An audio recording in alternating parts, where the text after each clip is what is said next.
The threats are still the same. The threat is fanaticism, radical Islamism, ISIS. The Kurds, you have been such a rampart against ISIS, but it's not finished. You are still this rampart. ISIS is still a threat.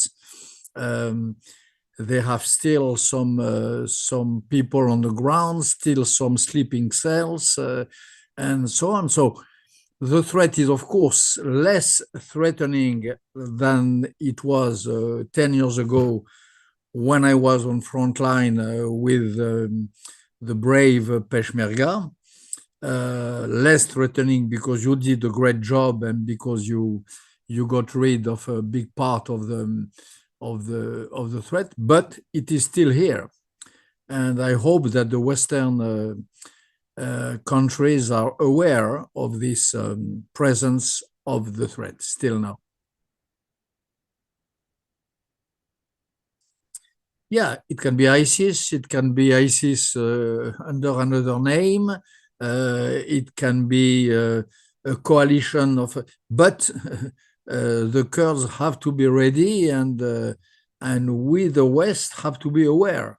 You ready, us aware. That's the point, which I mean, absolutely, because at the end of the day, I know. I don't know any force who has done the job since 10 or 20 years and who is still able to do it. The Kurdish army, the Peshmerga, and the Kurds in Syria, it is an army with experience of the battlefield, with experience of the threat, knowing how to fight, knowing how to use the weapons which we, the West, deliver. So, of course, the situation is this one. And you are still on front line. You are still on front line. As for myself, I did not change my mind since 30 years. I believe that the condition for stability in the Middle East is a Kurdish state. A Kurdish state. This is the condition for stability, for peace, for tolerance in the area, and so on. So, of course, ISIS is the worst threat, but centralization is a very bad thing too, because what do we call what centralization means? It means interdiction for the Kurds to have a state. It means authority of artificial states upon the Kurdish people in Iran, in Turkey, in Iraq, and in Syria. The Kurdish people is a real people. A Kurdish state would be a natural state, if I dare say. The Syrian state and the Iraqi state are failed states. It does not work. You cannot put together Alawite, Druze, Kurds, Arabs. It will just not work. So centralization is a problem. ISIS is a threat. Centralization is a problem.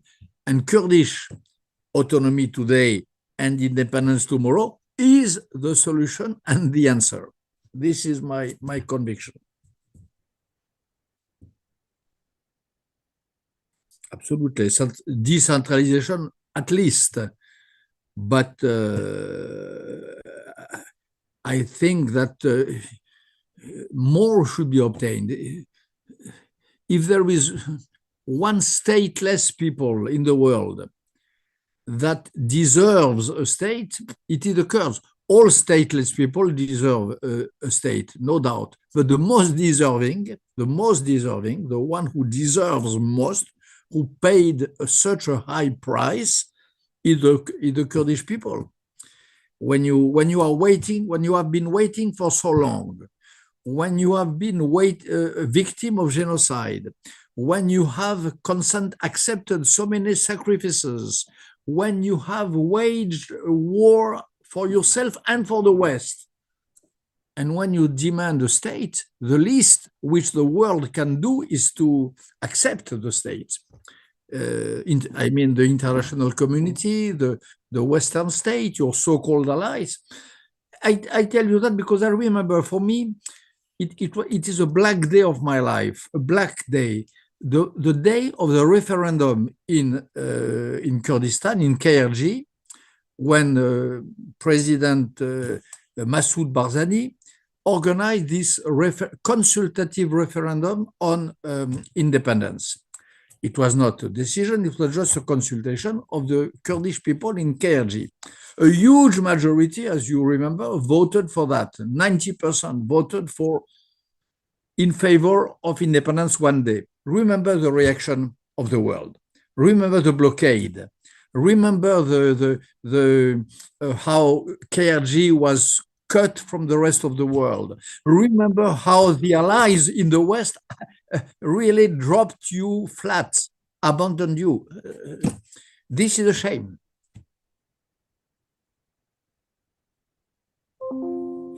What would be the threat? I'm sorry. Can you repeat your question? Of course. Everyone has a responsibility. Yeah. You need cold blood, you need spirit of responsibility, and you need compromise everywhere. Also in KRG, of course. In any democracy, we are facing this problem in France. You have some moments when you have to think that the public interest is more important than the interest of your party, the interest of your faction, and so on. And for this, you have to make sacrifice, yes. And no government is the worst. We have been at the edge of that in France, so I know the situation. So I hope this will not happen in KRG. I hope it will not happen for too long in Iraq. This would be a disaster. Yes, of course. I don't want to enter too much in internal policy, but I think that the ball is in the field is in Baghdad, not in Erbil. The ball, the responsibility, the need for concession and for compromise is in Baghdad today. Erbil already paid so much, honestly, and years without Peshmerga being paid, humiliation of KRG, the budget not fulfilled by the central government, and so on. So now the ball is in the camp of Baghdad, honestly. I will certainly not say what Erbil should do. Baghdad, Iraq, as any country of the world, as every country, has allies, okay?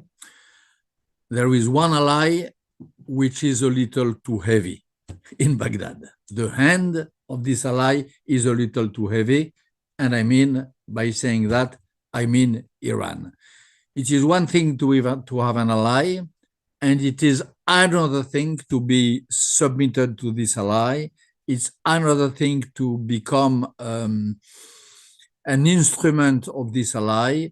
It's another thing to be in the hand of this ally. And I fear that this is the situation for which is happening now in Baghdad since a few years.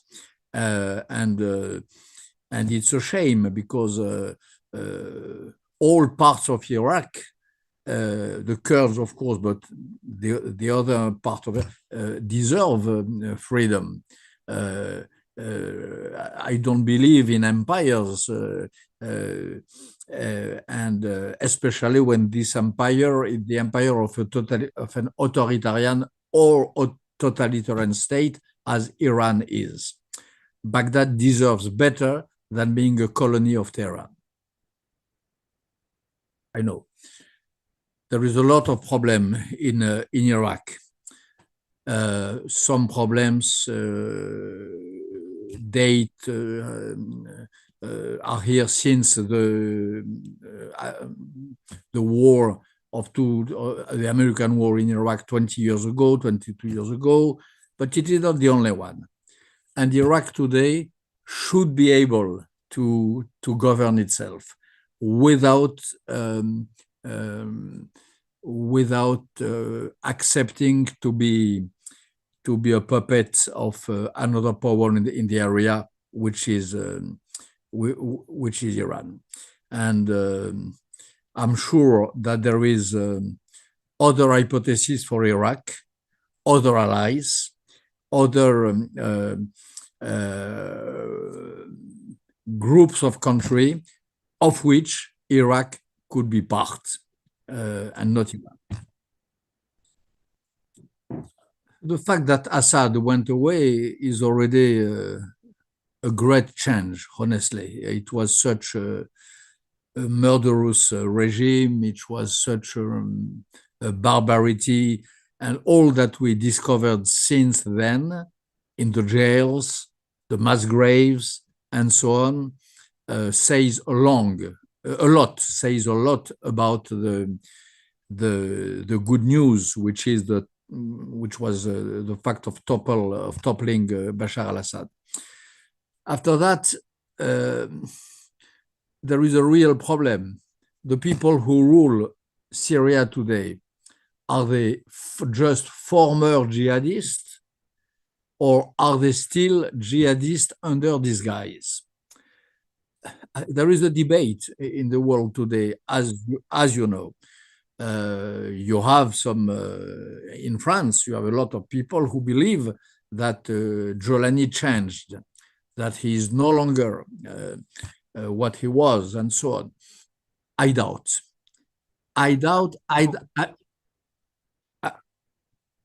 This was, again, let me pursue on the point. For me, jihadism is not just an option which should decide to take or to drop. You know, it is not just embracing a budget or not embracing the budget. It is not just a political decision which you can change overnight. Being a jihadist is a strong choice, which is an ideology as itself, which is part of you, and you don't quit that just by decree. It never happens. I have, I think, a bit of experience of that in the area, out of the area, and I never saw that. So I have strong doubts on the nature, the reality of the regime which is ruling Syria today. That's why I would be so happy that at least the Kurdish entity splits. No, they should keep asking for that, but the real question is addressed to us, to the West. We should support this asking. We should support this demand. It's not only the Kurds it is the interest of the Kurds, and it is the interest of the West. This real federalization, this real autonomy for the Kurds in Syria, the fact that the Kurds in Syria take their destiny in hands, this is our common interest. It is not only the affair of the Kurds themselves.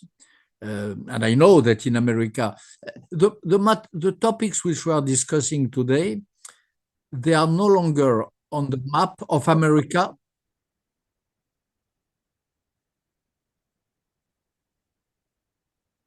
I know. That's why there should be a pressure on Damascus. Jolani is received in Paris, is received in Washington, tries to have good relationship with the West. The fate of the Kurds should be put in the balance. Moscow, this is another story. But as for the West, it should be one of our requirements in the balance. We accept to deal with Damascus under the condition that federalization is respected, autonomy is given to the Kurds, etc. For us, it should be a red line, and it is not. I did not hear that in Washington since long, and I'm not sure to hear that enough in Paris.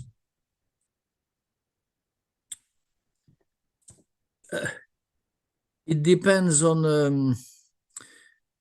It depends a lot on Iran. Did they understand that they lost the war, or are they crazy enough? Are they unconscious enough to believe that they could retaliate to the retaliation? I hope not.